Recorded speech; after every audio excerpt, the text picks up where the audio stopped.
Now the another variation of question is that arranging balls. Okay, so this type of question you can feel that there are few balls which are of the red color in an array and a few balls which are of the green color in the array, right? Like this G G R R G R, something like this. Okay, and you have been asked that can you rearrange the array so that all the red comes to the left and all the G goes to the right.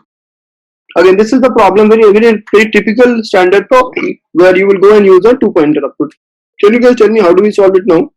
Or in other words, the other variation can be there is an array with a 0 and the 1, 0, 1, 1, 1, 0, 0, 1, something like this.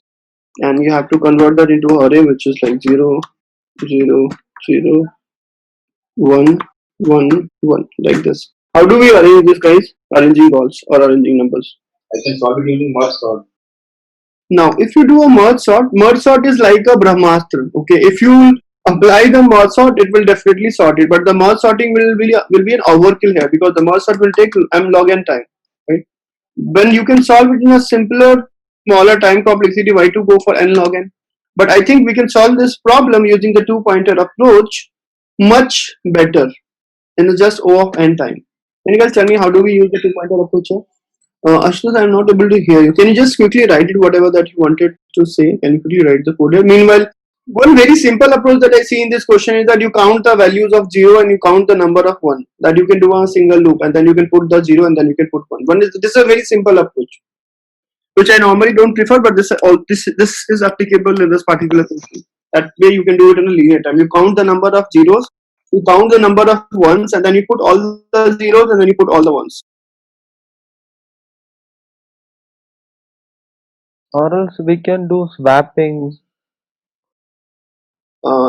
Yes, we can do swappings. If array I is less than array j.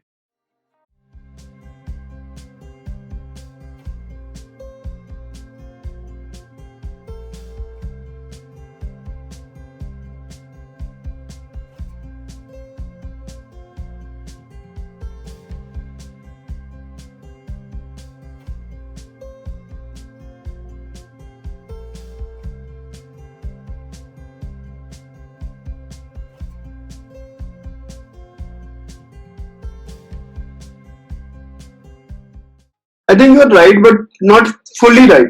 You're thinking in the right direction, but not fully right. Can you correct where Ashutosh is going wrong? Cool. So again, in this question, what we can do is that I think you're almost right, Ashutosh. Just a little change in your code. I'll just stop it here. I'm taking control, Ashutosh. Okay? So this is an array. Okay. What I need to do is take two pointer array I equals to 0 and I equals to j equals to array dot length, and then I do write a while loop. The while loop I do I is less than j. If I do I is less than j till the time, it means now inside this. Now here again I'll check your time complexity calculation skills. Okay. Now inside this while I is less than j, I write while array of I is equal to 0, you keep on moving to the right. So what I do is that I do I plus plus, and then I write 1 array j is equals to 1, 2 minus minus, and then I check if I is less than j, then what I do is this one.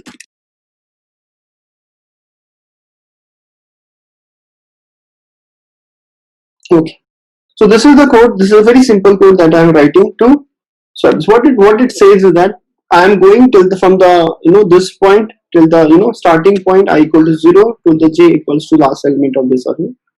Now first of all I'm looking at the left hand side. So till the time I'm finding 0, I don't have to change anything. So I just keep on moving to the right. Till the point the left hand part is already containing 0, I don't have to worry about this. So I can keep on moving to the right. Similarly, till the time in the right hand side I have a j equals to 1, array j equals to 1, I don't have to do anything. I just have to keep moving left, right? Once I am once I'm out of this, it means at that time array of I is equal to 1. And when I'm out of this second loop, it means at that time array of j is equal to 0. It means that right now the jth index is containing 0 element and ith element index is containing the 1th element. Now this is not right, and so this has to be swapped. So if I is less than j, then I just go and swap it. And again, this while loop continues till the time the value of I is less than j. Tell me, is this clear? Any doubt in this code? Will this work? What if you have three types of elements? We'll come to this. We'll take one after the another. So right now we have only two types. This was my next question. We'll take that. Okay. What is the time complexity of this? Order of n. Order of n. Very nice. So if someone who doesn't know the time complexity well, they will end up saying that this is O of n square. Tell me why? Because they will see two things. There is a one outer while loop, and then they will see the inner while loop. Right. So they will say there's two loops. One loop is inside the another loop, so the time complexity is O of n square. But even though here there are two loops, right? But each of the element we are visiting only once, right? Each of the element we are visiting only once. So the number of operations that we are doing is equal to the input size itself. So that is why even though you are seeing two nested loops, one inside the another, it doesn't mean the time complexity is O of n square. The time complexity will still be linear itself, so it should be O of n. Is it clear to you guys? Everyone, tell me. Yes, sir.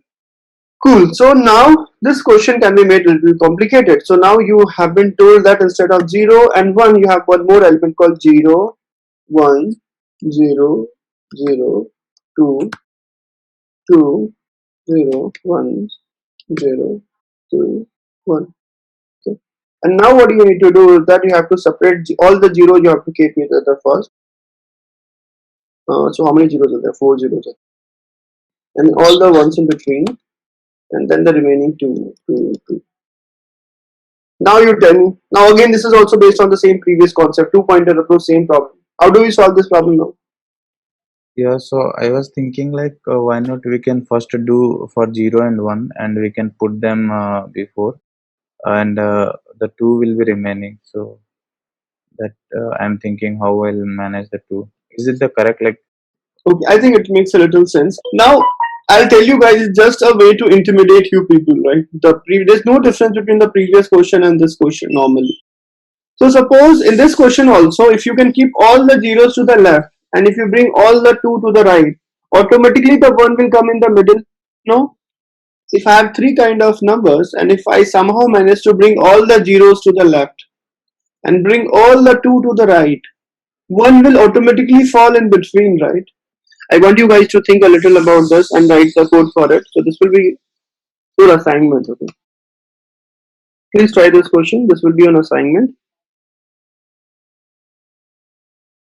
So you have the 3, you have to follow the same two-pointer approach and you can solve it. So this is around a two-pointer approach. It's a very strong concept. So many questions, so many variations of questions can appear. Once you have mastered this art of two-pointer approach, many of the questions will become very simple. Okay.